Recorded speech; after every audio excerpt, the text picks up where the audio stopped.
नमस्कार, जोहार। मैं मानसी गुप्ता और आप देख रहे हैं न्यूज झारखंड। समय हो चला है देश दुनिया की बड़ी खबरों को जानने का, उनसे अपडेट होने का। तो चलिए जानते हैं आज की बड़ी खबरों को। किसानों के लिए खुशखबरी, पीएम मोदी जल्द जारी करेंगे पीएम किसान की अगली किस्त। भारत सरकार द्वारा चलाई जा रही प्रधानमंत्री किसान सम्मान निधि पीएम किसान योजना के अंतर्गत देश भर के करोड़ों किसानों को हर वर्ष 6,000 की आर्थिक सहायता प्रदान की जाती है। ये राशि 3 किस्तों में दी जाती है, हर 4 महीने में 2,000। अब किसान 20वीं किस्त का बेसब्री से इंतजार कर रहे हैं, जो आमतौर पर जून में आती है, लेकिन इस बार कुछ देरी हो गई है। अब लोगों के मन में सवाल है कि कब तक आएगा अगला किस्त। सरकार की ओर से अभी तक आधिकारिक तारीख की घोषणा नहीं की गई है, लेकिन खबरों के अनुसार प्रधानमंत्री नरेंद्र मोदी जुलाई 2025 में इस किस्त को जारी कर सकते हैं। पिछली यानी 19वीं किस्त फरवरी 2025 में किसानों को भेजी गई थी। अहमदाबाद प्लेन क्रैश, 15 पेज की रिपोर्ट में खुलासा। दोनों इंजन बंद हुए। एक पायलट ने दूसरे से पूछा, तुमने फ्यूल बंद किया? जवाब, नहीं।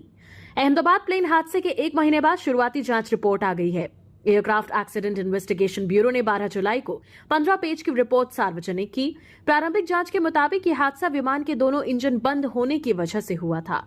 टेक ऑफ के तुरंत बाद एक एक करके दोनों फ्यूल स्विच बंद हो गए थे। इस वजह से दोनों इंजन भी बंद हो गए। इस दौरान कॉकपिट की रिकॉर्डिंग से पता चला है कि एक पायलट ने दूसरे से पूछा था कि क्या तुमने स्विच बंद किया है? दूसरे ने जवाब दिया, नहीं। दारू का चक्कर बाबू भैया, लोहे की ग्रिल में फंसा नशेड़ी का सिर। शराब के आदी लोग बोतल पीने के लिए अक्सर अजीबोगरीब हरकतें करने से नहीं चूकते हैं। चाहे आर्थिक तंगी हो या कोई महामारी, ये किसी भी हाल में शराब हासिल करने की कोशिश करते हैं। ऐसा ही एक मजेदार वीडियो सोशल मीडिया पर वायरल हो रहा है, जिस पर लोग मजेदार कमेंट कर रहे हैं। वीडियो में एक नशे में धुत व्यक्ति शराब की बोतल लेने के प्रयास में शराब की दुकान की लोहे की ग्रिल में फंसा हुआ नजर आ रहा है। काफी कोशिशों के बाद दुकान पर मौजूद अन्य ग्राहकों ने उसे बाहर निकाला। यूपी में स्कूल जाने के लिए 6,000 सालाना भत्ता। स्कूल 5 किलोमीटर से दूर होने पर मिलेगा फायदा, सीधे बैंक अकाउंट में आएंगे पैसे। यूपी सरकार अब बच्चों को रोज स्कूल जाने के लिए 6,000 रुपए सालाना भत्ता देगी। ऐसे बच्चे जिनके घर के 5 किलोमीटर के दायरे में कोई सरकारी स्कूल नहीं है, वो ये भत्ता पाने के पात्र होंगे। इस योजना की मदद से राज्य सरकार स्कूलों में बच्चों की अटेंडेंस बढ़ाने के अपने लक्ष्य पर काम करेगी। फ्लैगशिप स्कीम सोनभद्र और बुंदेलखंड के 6 जिलों के लिए शुरू होगी।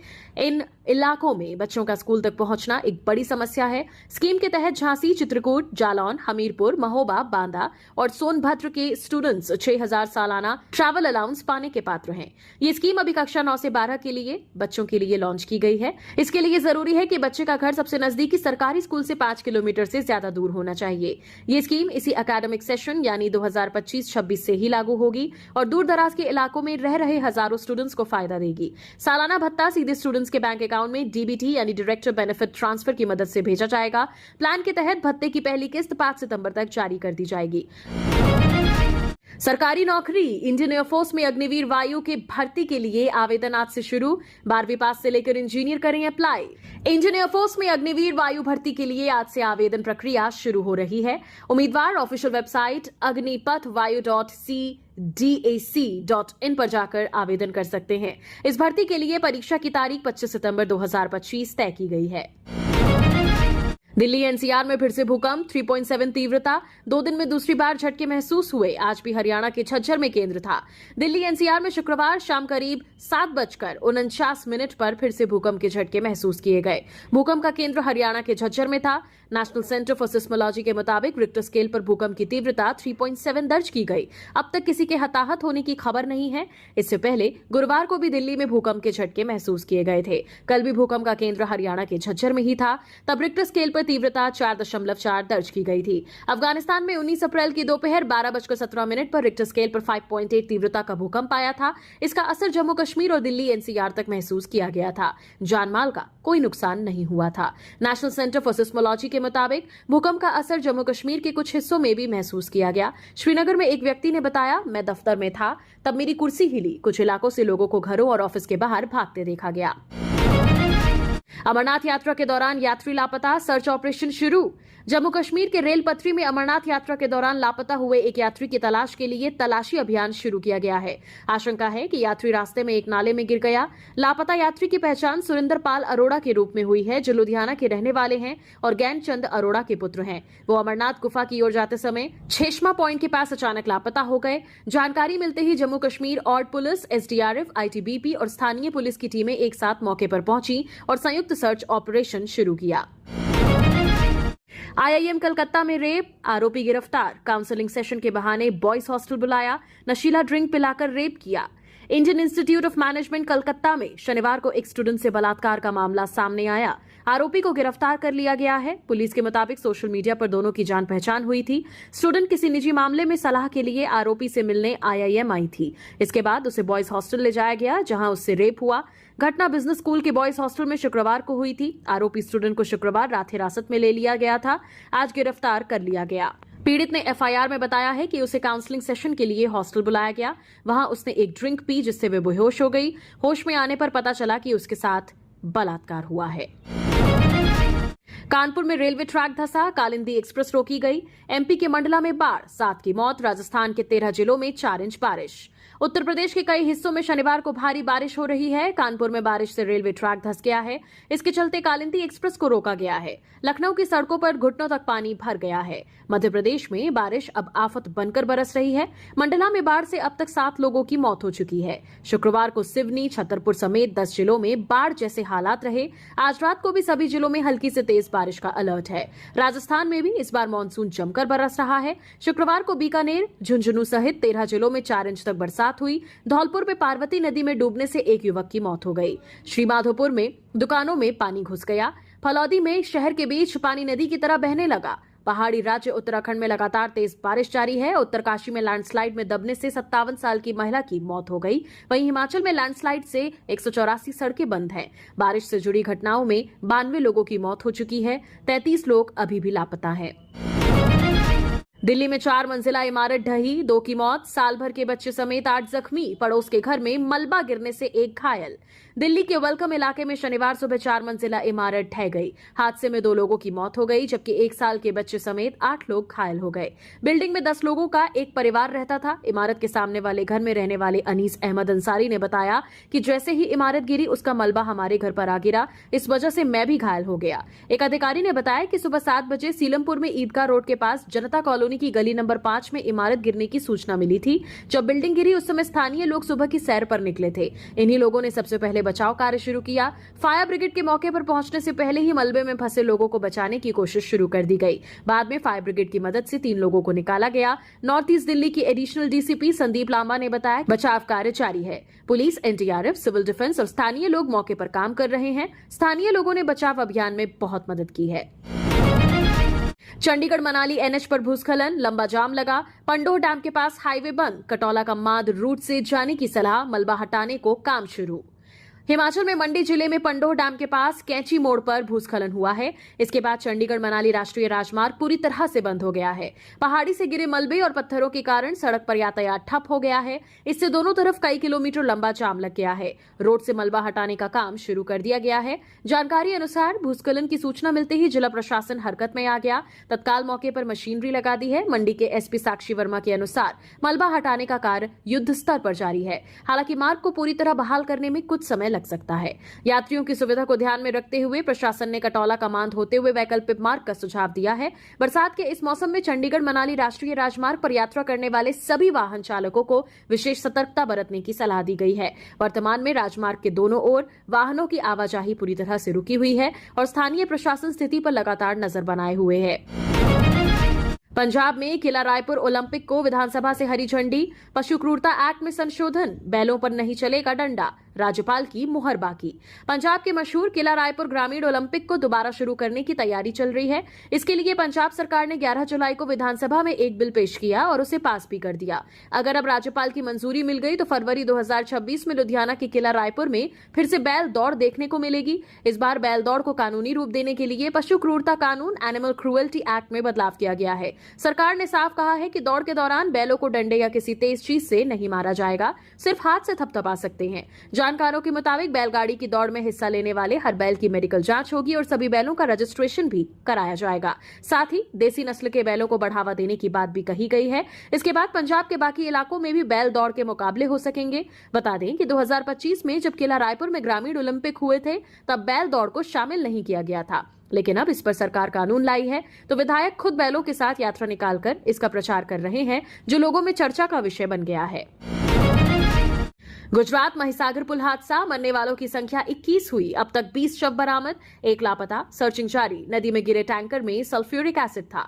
गुजरात के वडोदरा जिले में महिसागर नदी पर बने पुराने पुल के ढहने से मरने वालों की संख्या बढ़कर 21 हो गई है। शुक्रवार को एक घायल की अस्पताल में मौत हुई। मरने वालों का आंकड़ा 20 हो गया है। एक शख्स की तलाश में एनडीआरएफ, एसडीआरएफ की टीमें जुटी हैं। वडोदरा कलेक्टर अनिल धमेलिया ने कहा, नदी में गिरे एक टैंकर में सल्फ्यूरिक एसिड भरा था। ऐसे में पता लगाया जा रहा है कि उसमें से कोई रिसाव तो नहीं है।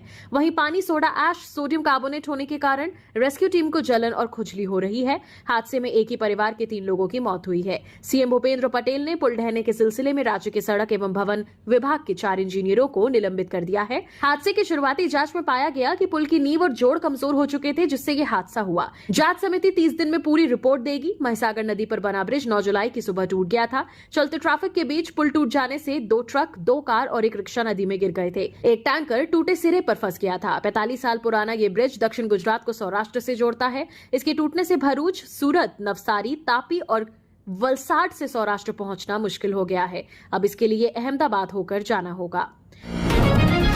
सरकारी नौकरी यूपीईसीसीई एजुकेटर के 8,800 पदों पर भर्ती का नोटिफिकेशन जारी। एज लिमिट 40 साल, ग्रेजुएट्स करेंगे अप्लाई।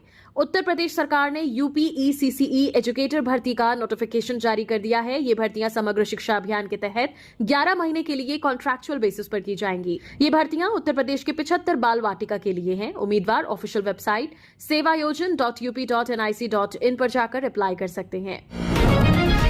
अस्पतालों से लेकर थानों तक में घुस रहा पानी, 5% ज्यादा बरसे बादल। देखिए यूपी में कैसे आफत बन रही बारिश। यूपी में मानसून की मेहरबानी अब लोगों के लिए परेशानी का सबब बनती जा रही है। 11 जुलाई को बारिश से हापुड़ में सड़कों के साथ मोदी अस्पताल के आईसीयू में भी पानी घुस गया। सहारनपुर में यमुना नदी के उफान पर आने से 7 भैंसें नदी में बह गईं। वाराणसी के संत रविदास घाट के पास एनडीआरएफ की टीम ने एक युवक को बहने से बचाया। इस तरह की कई घटनाएं यूपी के अलग अलग जिलों में हुई। प्रदेश में बीते 24 घंटे में 13.7 मिलीमीटर बारिश हुई है। 1 जून से अब तक 178.4 मिलीमीटर बारिश दर्ज हो चुकी है, जो सामान्य से 5% ज्यादा है। बादल बरसने से गर्मी से राहत मिलने के साथ ही आफत भी आ रही है। पटना एयरपोर्ट को दूसरी बार उड़ाने की मिली धमकी। 1 महीने में 2 बार मेल के जरिए आई धमकी, सुरक्षा बढ़ाई गई। पटना एयरपोर्ट को एक बार फिर से उड़ाने की धमकी मिली है। पिछले 1 महीने में यह दूसरी घटना है। 11 जुलाई 2025 को रात 9:09 पर एयरपोर्ट डायरेक्टर के आधिकारिक ईमेल आईडी पर pk_navas@outlook.com से धमकी संबंधी मेल आया। इसमें बम से उड़ाने की बात कही गई थी। ये मेल रात 9:50 पर डायरेक्टर ने देखा। इसके बाद एयरपोर्ट प्रशासन और सुरक्षा एजेंसियों में हड़कंप मच गया। तत्काल स्थिति की गंभीरता को देखते हुए बम से धमकी मूल्यांकन समिति बीटीएसी की आपात बैठक रात 10:05 पर पटना हवाई अड्डे के प्रशासनिक भवन स्थित कॉन्फ्रेंस हॉल में बुलाई गई। बैठक के बाद समिति ने रात 11 बजे इस धमकी को गैर विशिष्ट, नॉन स्पेसिफिक करार दिया। सुरक्षा व्यवस्था के तहत एयरपोर्ट परिसर की गहन तलाशी ली गई, लेकिन कोई संदिग्ध वस्तु नहीं मिला। फिलहाल एयरपोर्ट की सुरक्षा और निगरानी बढ़ा दी गई है। बीते 10 दिनों में यह दूसरी बार है जब पटना एयरपोर्ट को बम से उड़ाने की धमकी मिली है। राधिका यादव हत्याकांड, आरोपी पिता को 14 दिन की न्यायिक हिरासत। महावीर फोगाट बोले, आरोपी को कड़ी सजा मिले। राधिका यादव हत्याकांड में 1 दिन की रिमांड पूरी होने के बाद गुरुग्राम पुलिस ने आरोपी दीपक यादव को कोर्ट में पेश किया। कोर्ट ने दीपक यादव को 14 दिन की न्यायिक हिरासत में भेजा है। राधिका यादव हत्याकांड में द्रोणाचार्य अवार्डी महावीर फोगाट की प्रतिक्रिया सामने आई है। उन्होंने कहा कि राधिका के पिता ने जो बेटी के साथ किया वो निंदनीय अपराध है, उसे कड़ी सजा मिलनी चाहिए। अगर कोई परेशानी थी तो माता पिता को बेटी को समझाना चाहिए था। बेटियों को बेटों की तरह पूरा मान सम्मान देना चाहिए। मेरी बेटियों ने संस्कार अनुसार देश के लिए मेडल जीते। मैंने बेटियों को फ्री हैंड छोड़ दिया था, जिसके बाद उन्होंने कुश्ती में प्रतिभा दिखाई और करियर बना लिया। अगर बेटों की तरह बेटियों को आजादी दी जाए तो समाज में इज्जत भी मिली है। सरकार बेटियों को बचाने व पढ़ाने के लिए पूरी कोशिश कर रही है। गैर हिंदुओं को तुरंत हटाओ, तिरुमला तिरुपति देवस्थानम में नियुक्ति को लेकर भड़के केंद्रीय मंत्री, कहा यह आस्था का सवाल है। केंद्रीय गृह राज्य मंत्री बंदी संजय कुमार ने तिरुमला तिरुपति देवस्थानम टीटीडी में गैर हिंदुओं की नियुक्ति पर सख्त आपत्ति जताई है। अपने जन्मदिन के मौके पर तिरुमला मंदिर में दर्शन करने के बाद मीडिया से बात करते हुए उन्होंने यह बयान दिया है, जो भगवान पर विश्वास नहीं रखते हैं उन्हें मंदिर में नौकरी क्यों दी जा रही है। उन्होंने टीटीडी प्रशासन से तत्काल गैर हिंदुओं को हटाने की मांग की है। बंदी संजय कुमार ने कहा, टीटीडी एक पवित्र हिंदू धार्मिक संस्था है और यहां सिर्फ उन्हीं को काम पर रखना चाहिए जो हिंदू धर्म में विश्वास रखते हैं।